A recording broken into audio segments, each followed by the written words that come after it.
Our question on the table, we're all wondering, what is the difference between machine learning and AI? All right, so we're starting off easy. We're starting off easy. All right, Simple so warm question. up.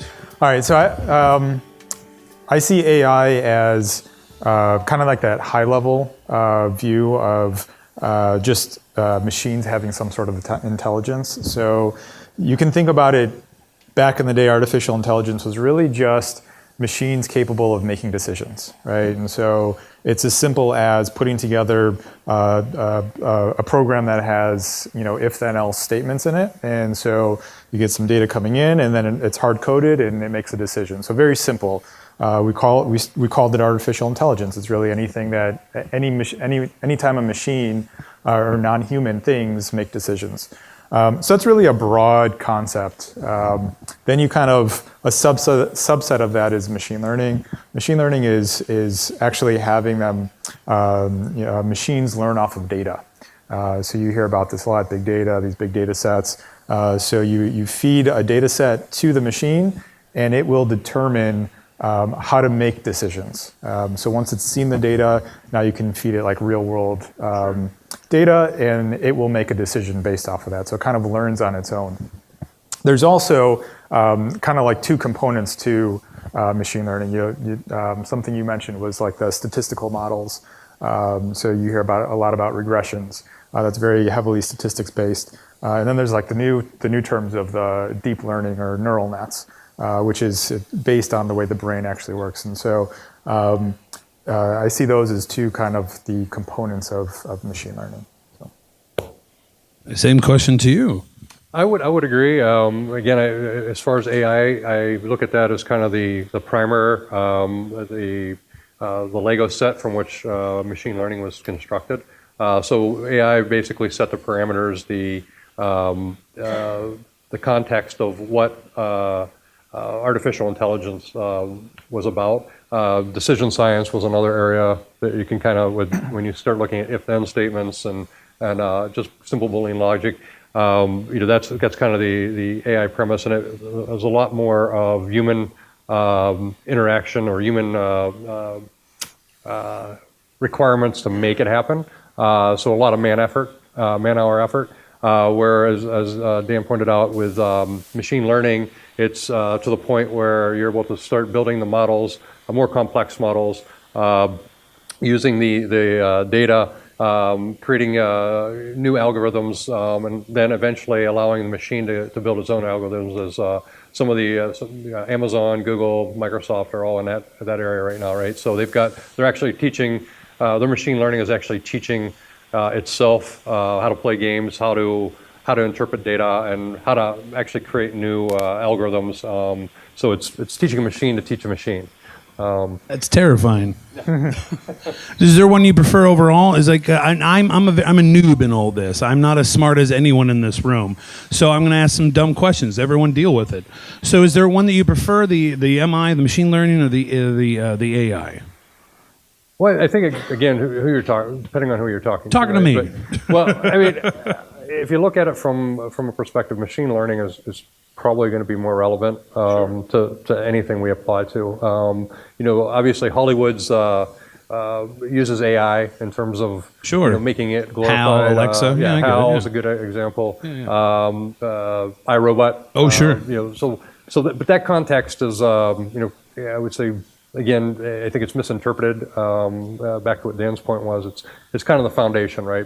Artificial intelligence. Well, basically, it's making something smarter through artificially inflating that aspect of it, right? So I think you're better off looking at machine learning and, as Dan pointed out, statistical analysis, predictive analytics, things like that. Sure. Dan, any thoughts? Yeah. So. I'd say it depends on how complex of a problem you have. So artificial intelligence, it's really the umbrella of everything. So, if you want to say the subset of artificial intelligence, which is just pure like hard-coded logic, it's simple to write. I think that's how most systems are built today. Any system that needs to make a decision, the majority of them are probably just hard-coded, and so that can kind of classify as artificial intelligence. Once you get into machine learning, it's a whole nother type of game there, which is you need to have lots of data, and you need to analyze that data. And so a lot of times you can't have machine learning because you just don't have enough data. Plus, it's a lot more complicated. So it really. But in what way is it more complicated? Well, there's a lot of statistics behind it. There's a lot of analysis behind it. It's not as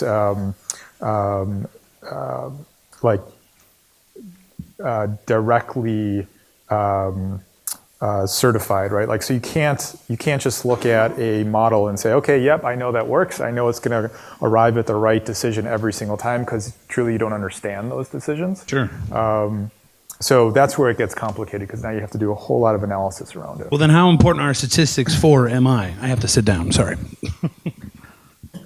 So it depends. I'd say overall it's extremely important. If you break it down, building a model, it starts with analyzing the data. So again, with machine learning, it's a massive data set, right? So it's not like something you can open up on a Excel sheet, right, and just look at the data and see if it looks good. We're talking about millions or billions of rows of data. So in order to build a model, you need to have the right data set in place. It has to have, there's a lot of missing data, incorrect data, and so you have to use statistics really to analyze that data. So once you've validated that data through statistics, then the next step becomes actually training the model. And so historically, the first models were the statistical models, like the regressions. And those are built by statisticians. Those are the models that you're probably referring to in the 50s that were created. And those are the common ones. You hear about like linear regressions, random forests. Those are all types of regressions. A lot of statistics behind it. We're getting to, so the neural nets are starting to kind of move towards more, I'd say, like software development, where you're kind of using more software to build these models.